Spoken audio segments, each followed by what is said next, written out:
Bienvenidos a este nuevo video en donde se tocarán 6 ideas tomadas del libro llamado Los límites de la interpretación. Un libro escrito por Umberto Eco, un gran semiólogo, filósofo, escritor y profesor.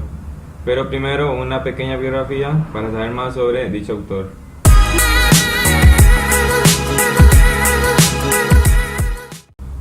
Umberto Eco, nacido el 5 de enero de 1932 y fallecido el 19 de febrero del 2016, fue un escritor, semiólogo, filósofo y profesor. Nació en la localidad de Alessandria, Piamonte, de Italia. Su interés por la filosofía tomista y la cultura medieval se reflejó en su tesis sobre el problema estético de Santo Tomás. El gusto por dicho tema era tal que estuvo presente en su novela El nombre de la rosa, escrita muchos años después, concretamente en 1986. Desde 1971 fue docente en la Universidad de Bolonia, donde dictó la cátedra de semiótica. También fue editor cultural al mismo tiempo de la RAI, la radiotelevisión italiana. Posteriormente fue docente en Florencia y luego en la de Milán. Una vez dicho esto, prosiguen las 6 ideas tomadas del libro Los límites de la interpretación. La primera idea dice que una vez separado de su emisor y de las circunstancias concretas de su emisión, un texto flota en el vacío de un espacio potencialmente infinito de interpretaciones posibles. Un ejemplo sería que Pedro iba rumbo al trabajo en su automóvil, María iba al colegio en su bicicleta. En el camino María se pasó un alto y seguidamente Pedro atropelló a María, ocasionándole la muerte. Se podría decir que Pedro mató a María. Cualquier persona podría interpretar que Pedro es un asesino y le disparó a María, o que Pedro intentó asaltar a María y la apuñaló. Simplemente se puede interpretar en muchos contextos. Un texto no puede ser interpretado según una utopía con sentido definido, original y final. Una línea semiótica serían aquellos signos que son base para comprender los diferentes contextos o expresiones. Barthes habla de un autor material que no se puede confundir con el narrador.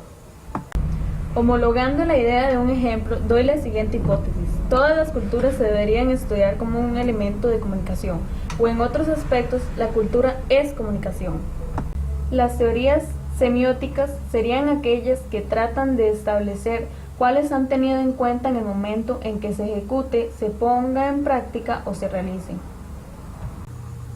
Siguiendo con la tercera idea, según define Umberto Eco en este libro, la oposición entre el enfoque generativo y el enfoque interpretativo no es homogénea con respecto a otro tipo de oposición que circula en el ámbito de los estudios hermenéuticos. El privilegio conferido del lector se articula en dos fundamentos. 1. Debe buscarse en el texto lo que el autor quiere decir. 2. Debe buscarse en el texto lo que éste dice, independientemente de las intenciones del autor. Según lo que el autor quiera realmente decir, se puede adoptar un punto de vista hermenéutico, en base a lo que el sujeto dice a través del lenguaje. Umberto Eco ha planteado ante las indudable posibilidades que tiene un texto de redimir infinitas o indefinidas interpretaciones. En la Edad Media se buscó la pluralidad de los sentidos. En cambio, el mundo renacentista intentó definir el texto ideal en forma de texto poético. Tomando el ejemplo del libro, los cabalistas medievales y renacentistas afirmaban que la cábala no solo tenía infinitas interpretaciones, sino también que podía y debía ser reescrita de infinitas maneras según infinitas combinaciones de las letras que la formaban, pero la infinitud de las interpretaciones, que depende de la iniciativa del lector, era por lo demás deseada y planificada por el autor divino. Se llega a la conclusión de que puede existir una estética de la infinita interpretación que llegan a tener los textos poéticos, que se concerta con una semiótica de la dependencia de la interpretación de la intención del autor. Cuarta idea, el modus. Se conoce que el racionalismo griego significa a través de la causa. Se necesita elaborar una noción de cadena, un lineal, si se quiere explicar el mundo a través de causas. Como se explica en el libro, si un movimiento va de A hacia B, ninguna fuerza en el mundo podrá hacer que B vaya hacia A. Por ejemplo, una roca que es lanzada al río podrá influir temporalmente en el curso de este, pero el río siempre volverá a su causa normal. Para fundar la unilinealidad casual es necesario admitir algunos principios. El principio de identidad A es igual que A, el principio de no contradicción, imposible que algo sea A y no sea A al mismo tiempo, y el principio del tercero excluido, o A verdadero o A falso. De estos principios deriva la forma de razonamiento típica del racionalismo occidental, el modus ponens, si P entonces Q, pero P entonces Q. Hermes. Hermes triunfa en el curso del siglo II después de Cristo. Se está en una época de orden político y de paz, y todos los pueblos del imperio parecen unidos por una lengua y por una cultura comunes. Es la época en la que se define el concepto de Enkyklias Paideia, que se propone modelar una figura de hombre completo y versado en todas las disciplinas. Siguiendo con la quinta idea, sospecha y dispendio interpretativo. Para leer sospechosamente el mundo y los textos, es necesario haber elaborado algún método obsesivo. Sospechar en sí no es patológico. Por ejemplo, tanto el detective como el científico sospechan por principio que algunos fenómenos evidentes, pero aparentemente irrelevantes, pueden ser indicio de algo no evidente, y sobre esta base elaboran una hipótesis inédita que luego someten a prueba. Pero el indicio se toma como tal solo con tres condiciones: que no se lo pueda explicar de una manera más económica, que apunte hacia una sola causa, o hacia una clase restringida de causas posibles, y no a una pluralidad indeterminada y disconforme de causas, y que pueda formar sistema con otros indicios. Si encuentro en el lugar del delito un ejemplar del diario de la mañana más difundido, debo preguntarme antes que nada si no podría pertenecer a la víctima. En caso contrario, el indicio apuntaría hacia 1.000.000 de potenciales sospechosos.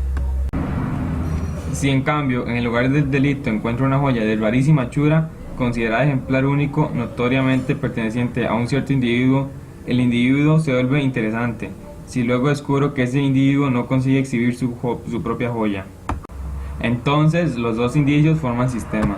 Nótese que en este punto la conjetura todavía no se ha verificado. Parece solo razonable, y lo es porque permite establecer algunas de las condiciones en las que podría ser falseada. Por ejemplo, si el sospechoso pudiera demostrar con testimonios incontrovertibles que había regalado la joya a la víctima mucho tiempo antes. En ese caso, la presencia de la joya en el lugar del delito ya no sería inexplicable y dejaría de ser un indicio significativo.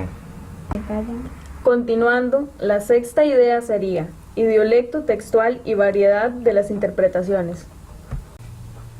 Umberto Eco habla de cómo ahí escribiría de forma distinta un libro llamado Mi Tratado, realizado por Nani, que habla sobre recoger reflexiones de los años precedentes, 1966-1975. Eco redacta que cambiaría muchas variantes, especialmente terminológicas. La misma lectura de Nani, incluso y sobre todo cuando tergiversa, es para Umberto interesante de muchas de sus impresiones de discursos según establece, aunque luego indica que reconoce que, con respecto al núcleo de las críticas de Nani, su posición no ha cambiado.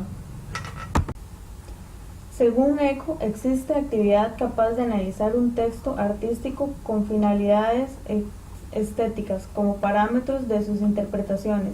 En cambio, Nani sostiene que no existe verdad que se pueda encontrar en la obra como no sea la que la serie histórica de sus lecturas produce. Eco reputa las posiciones de Nani, donde sus tergiversaciones del tratado revela cuáles son sus ídolas. Un ejemplo es cuando Nani dice: Eco llega a resolver todo el problema de la extensión en el simple valor de verdad de la referencia. Esto quiere decir que para la extensión significa otra cosa. Pero como Eco usa explícitamente extensión en el sentido que se le da en filosofía del lenguaje y en lógica, en cambio Nani acepta las limitaciones impuestas por el texto, o bien no le da una lectura interpretativa, sino que lo lee tal como Borges quería en el de Imitatione Christi, como si lo hubiera escrito Céline. Bueno, hasta acá el video porque creo que ya fue suficiente. Gracias por verlo.